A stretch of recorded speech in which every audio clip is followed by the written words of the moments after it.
만나서 이야기하다 보면 그 사람이 어떠한 사람인가 과거를 통해서 그 걸어온 길을 통하여서 그분이 이러한 분이구나라는 것을 알게 될 때가 많습니다.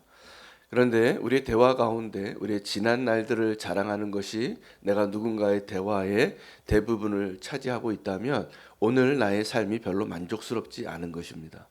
그래서 과거의 이야기를 하는 것이죠. 과거에 내가 잘 살았을 때, 과거에 내가 또 형통했을 때. 그런데 지금은 별로 그렇지 않기 때문에 과거의 이야기를 많이 하게 되는 것이죠.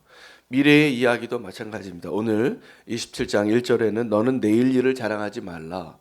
우리는 내일 일을 자랑할 수 있는 근거가 우리에게 없습니다. 우리는 오늘을 살 뿐입니다. 만약에 우리에게 내일이 있다는 것이 믿어진다면 그것은 우리가 하나님을 신뢰하고 있다는 것입니다. 하나님이 내 삶을 그래도 내일까지는 연장시켜 주고 있다는 것을 믿고 신뢰하고 살아가는 것이죠. 꿈이 우리의 삶을 변화시키고 이끌어갈 때가 많습니다. 그래서 꿈꾸는 것이 굉장히 중요한데 그 꿈이 하나님의 꿈인지 아니면 나의 야망인지 잘 분별하라는 말씀이 되겠습니다. 만약에 우리에게 자랑할 것이 있다면 내가 나의 것을 자랑하는 것은 더 이상 자랑이 되지 않습니다. 그것은 어리석은 자의 자랑입니다. 정말 지혜로운 자는 내 옆에 있는 사람이 나를 칭찬하게 합니다. 내가 나를 자랑하고 싶은 마음이 굴뚝 같아도 그 자랑을 하지 않는 자가 되시기를 바랍니다. 우리가 하나님 앞에 겸손하게 살라는 것이죠. 오늘 본문에 그 내일 일을 자랑하지 말라, 하나님 앞에 겸손하라, 그것이 인생의 본질이다라는 것을 배우고, 또 하나는 진정한 친구가 누구인가를 이야기해주고 있습니다. 면책은 숨은 사랑보다 나으니라. 5절 말씀에 면책은 얼굴 앞에서 책망하는 것을 말합니다. 이것은 쉽지 않은 일이죠. 하나님은 우리를 친구로 삼아 주시는데 우리는 친구를 주로 나이를 기준으로 친구라고 여겨질 때가 많습니다. 어렸을 때부터 학년을 기준으로 너 몇 학년이야? 그럼 그 학교에서 학년이 정해지기 때문에 그냥 내 자리가 정해지는 것이죠. 한 살이라도 더 많으면 형으로, 한 살이라도 더 적으면 동생이 정해지는 것입니다. 그런데 그 형에게 친구라고 부르는 것이 그렇게 어렵더라고요. 그리고 그 동생에게 내가 친구라고 말하는 것이 그렇게 자존심이 상하더라고요. 우리는 그 친구를 나와 동등한 위치에 있는, 그리고 나와 마음을 나눌 수 있는 그러한 관계에 있는 그런 위치에 있는 사람들을 친구라고 부르고 사는 것이죠. 그런데 이 친구에 대한 관용도는 우리나라보다 다른 나라에서 훨씬 그 관용도가 큽니다. 아저씨한테도 친구라고 부르더라고요. 그러면 친구가 될 수 없을까요? 아니요, 될 수 있습니다. 하나님은 아브라함에게 친구라고 여겨주셨습니다. 그리고 이렇게 말하는 겁니다. 내가 아브라함에게 내가 지금 하려고 하는 일을 숨기겠느냐.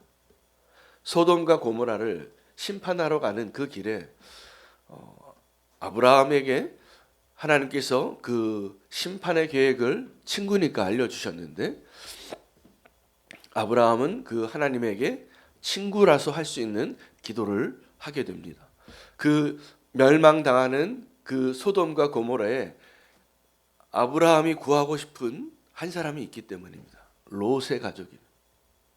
그 롯의 가족을 구원하고 싶은 마음에 아브라함은 하나님의 앞에 중보기도하면서 하나님이 의로우신데 그 가운데 있는 의인을 함께 그 악인들과 멸하시겠느냐고.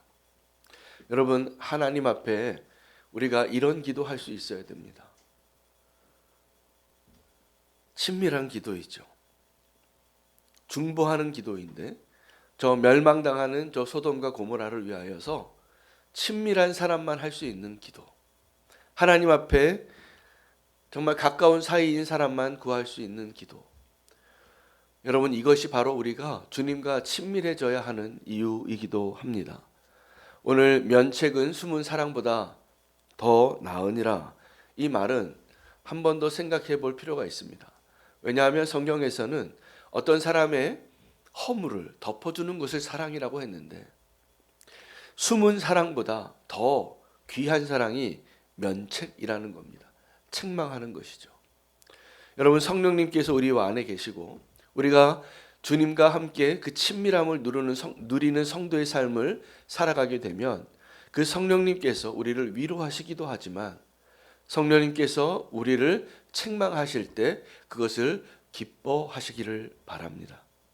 성령의 책망을 듣고도 내가 그것을 외면하고 내가 여전히 내가 생각했던 내 방식과 내 아집과 내 고집대로 살아가는 것 불행해집니다.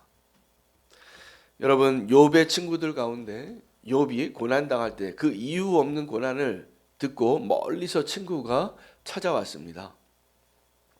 그들이 왜 왔냐 하면 욥을 위로하기 위해서 왔습니다. 그런데 그 친구들은 욥을 위로하는 일에 실패합니다. 그리고 도리어 그 욥에게 네가 무슨 잘못을 한 것이 있지 않느냐, 한번 잘 생각해봐라. 하나님의 법칙은 인과 응보이다. 네가 잘못한 게 없다면 지금 네가 겪고 있는 이 말할 수 없는 고통의 재앙은 설명이 되지 않는다. 이런 친구들의 말을 듣고 욥은 더 절망합니다. 욥은 그 육체의 고통보다 정말 욥을 더 괴롭게 했던 것은 자기를 위로하러 온 친구들의 그 책망이었어요. 한 번 더 생각해 보니까 그 욥의 친구들은 가까운 친구가 아니었습니다. 멀리서 온 친구예요. 그 멀리서 온 친구들이 위로하려고 왔을 때 그 고통받고 있는 이유 없는 고난 가운데 있는 욥을 이해하지 못합니다. 왜요? 멀리서 온 친구이기 때문에 그렇습니다.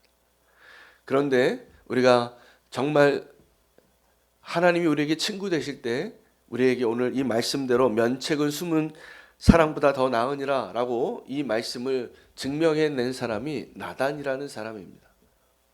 나단은 다윗의 통치 기간에 하나님의 사람으로 하나님의 말씀을 대언하던 사람이었어요. 다윗은 나단에게 물었습니다. 하나님의 뜻을. 그런데 그 나단이 다윗의 그 허물을 알고 있었다는 사실을 우리는 알아야 됩니다. 그런데 그 나단은 그 다윗의 허물을 알고 있었음에도 불구하고 기다려준 것입니다. 언제까지요? 다윗이 자기 스스로의 힘으로 자백하고 빛 가운데로 나오기를. 그런데 나단이 보니까 이 다윗이라는 왕이 지금 하나님의 사람으로서의 그 명성과 존경을 받고 있는 그 자리에 있으면서 해결되지 않은 죄의 문제를 가지고 살아가는 것이 어떻게 보였을까요? 가슴을 칠 일이었습니다. 그래서 나단은 목숨을 걸고 다윗에게 그 죄를 다루기 위한 직언을 하게 됩니다. 아주 지혜로웠습니다. 이야기를 통해서 한 손님이 왔는데 그 손님에게 식사를 대접할 그 양을 자기가 수백 마리 수천 마리의 양이 있는데 그 자기 양으로 잡지 아니하고 자기 종의 양을 잡아서 대접했더라. 얼마나 탐욕스러운 사람의 모습입니까? 다윗은 자기가 그런 사람이라는 것은 꿈에도 생각하지 못하고 그런 자는 반드시 죽일 자라 라고 말할 때 나단이 그를 책망합니다. 면책합니다. 당신이 바로 그 사람이라.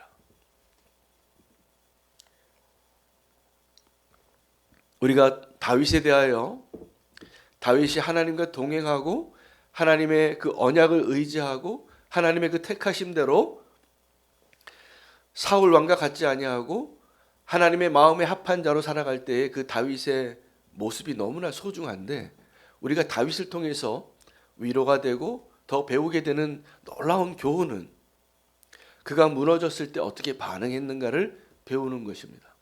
이것은 하나님과의 친밀함이 없으면 가능하지 않은 결단입니다. 나중에 인구조사를 할 때 다윗은 또 한 번의 범죄를 하지만 그때도 하나님의 심판 앞에서 그는 이렇게 고백합니다. 내가 사람의 손에 빠져드는 것보다 하나님의 손에 빠져드는 것이 더 낫겠노라. 여러분, 저와 여러분이 지금 생각하고 있는 하나님이 두려운 하나님 아니십니까? 제가 보니까 다윗은 정말 하나님과 친밀함을 누렸던 사람이 맞습니다. 그가 죄를 짓지 않고 온전한 사람의 길을 갔을 때 그것을 발견하게 되는 것이 아니라 그때는 몰라요. 근데 정말 언제 그 사람이 하나님과 친밀한 사람인가를 알 수 있냐 하면 그가 무너졌을 때, 하나님의 책망을 받았을 때 다시 하나님 앞에 힘을 내어서 나와서 하나님이 말씀하시는 대로 그 길을 갈 수 있는 거예요. 여러분, 베드로가 예수님을 부인하지만 그 예수님 앞에 다시 나와서 믿음으로 내가 주를 사랑한다고 고백하고 그 십자가의 길을 갈 수 있는 그 길을 결단하는 것이 아름다운 것입니다. 다윗과 요나단은 가장 친한 친구 사이를 상징하는 두 사람의 관계이죠. 그런데 다윗과 요나단은 로미오와 줄리엣처럼 사실은 이룰 수 없는 사랑의 관계예요. 사울은 그 요나단에게 자기의 왕권을 물려주고 싶은 그 마음으로 요나단을 사랑하죠. 아버지의 사랑이죠. 근데 요나단은 다윗을 더 사랑합니다. 왜요? 하나님을 사랑하기 때문이에요. 여러분, 우리가 정말 아름다운 우정, 가까운 친구 사이, 그것이 가능하려면 하나님과 가까운 사람이 되어야 합니다. 하나님과 가까운 그 관계, 하나님과의 그 친밀함이 나의 삶 가운데 분명하여질 때 우리는 세상이 알 수 없는 놀라운 축복의 친구들을 더 많이 소유하게 되고 누리게 될 것입니다. 여러분, 세상에서 친구는 놀 때만 좋습니다. 같이 밥 먹고 같이 여행 가고 같이 수다 떨고 즐겁죠. 그것도 하나의 즐거움이기도 합니다. 그러나 정말 주님을 사랑하는 마음으로 친구를 사귀어 보면 공허해요.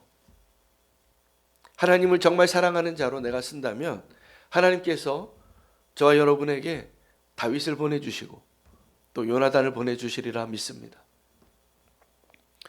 더 가까운 친구가 되시기 위하여 내가 하나님 앞에 어떠한 믿음의 사람이 되어야 할까를 결단하는 이 시간 되면 좋겠습니다. 하나님과 가까워지는 길은 하나님의 면책을 외면하지 않는 것입니다. 여러분, 성령님께서 지금 우리의 내면 안에 계시는 것을 믿으시나요? 성령님께서 지금 내 안에 계시는 것을 알고 계십니까? 그러면 그 성령님께서 말씀하시는 것을 우리가 더 듣고 그 성령님과 동행하는 삶을 더 풍성하게 누릴 수 있어야 합니다. 친한 사이는 어떤 사이냐면 정말 친한데 오랫동안 얼굴을 보지 않으면 out of sight, out of mind가 되더라고요. 제가 대학교 때 정말 친한 친구가 한 명 있었습니다. 다윗과 요나단과 같은 친구였어요. 근데 그 친구는 미국으로 이민을 가고 저는 한국에서 살다 보니까 얼굴을 안 보고 수십 년을 지내고 살다가 그 친구를 만났는데 뭔가 이상하더라고요. 왜 그럴까요? 믿음이 너무 달라졌어요. 그래서 이야기를 하는데 공허해요, 제가. 정말 친했던 친구인데. 그럼 만나면 뭐 얘기하냐면 옛날에 같이 했었던 즐거운 이야기. 그러나 지금 나의 삶 가운데 주님과 그 동행함을 나눌 수 있는 친구는 더 이상 되지 못한 이유는 지금 함께하는 일을, 지금 함께하는 시간을 함께 나누지 않았기 때문입니다. 여러분, 주님과 우리의 관계도 동일합니다. 지금 내가 주님의 음성 듣는 것이 익숙해지면 주님의 음성이 익숙해져요. 주님이 뭘 원하시는지, 그 주님과 친밀한 동행이 가능하게 된대. 내가 주님의 그 친밀함을 잃어버리고 그냥 세상 두리번거리고 세상을 더 갈망하고 살다가 주님 만나려고 그러면 주님이 무슨 말씀을 하시는 게 생소해요. 잘 들리지 않아요. 주님과 더 함께 하시고 주의 음성을 들으시고 주님께 나의 고백을 더 나누시고 주님과 친한 더 가까운 믿음의 여정이 되시기를 바랍니다. 예수님의 제자와 무리들의 차이가 뭐였냐면 다 예수님을 만났습니다. 예수님의 기적을 보았지만 그 중에서 12사람은 예수님께서 택하여서 함께 하게 하신 것이에요. 이게 축복입니다. 오늘 저와 여러분은 예수님의 제자로 주님이 함께 하시고자 하는 그 자리에 머물러 있는 주님의 친구가 되시기를 바랍니다. 그때 주님 앞에 우리는 이렇게 말하지 않으셔도 돼요. 하나님, 나는 너무 자격이 없습니다. 나는 죄를 많이 지었습니다. 나는 너무 부족합니다. 예수님이 이 땅에 오셔서 누구의 집에 들어가서 먹으셨냐 하면 세리와 창녀와 도둑들과 강도들과 함께 식사하셨어요. 그때 당시 함께 식사한다는 것은 내가 이 사람과 친한 사이, 동등한 사이, 나랑 관계가 확실한 사람이라고 여겨주는 거예요. 그런데 예수님은 세리와 창녀와 같이 밥을 드셨습니다. 그때 당시에 유대인들은 그 사람들은 도저히 나의 친구가 될 수 없는 사람이었어요.